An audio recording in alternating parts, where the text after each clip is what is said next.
Hello, good morning. Turtle Deli here in Croix.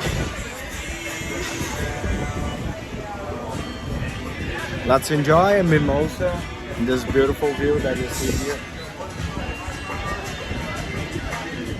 Good morning, St. Croix. We have new windows. Today I'm gonna caulk this part actually with epoxy to make it really resistant, and then here with silicone. Then will be the perfect sealing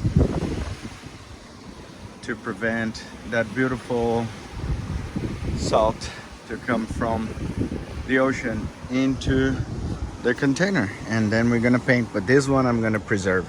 It's part of history. That's the view, and the other side, as you can see inside, it doesn't show here. I don't even know how it works. We need to learn, but in the other side you see the other windows. Hey! And this bug screen. So it's perfect. Subscribe.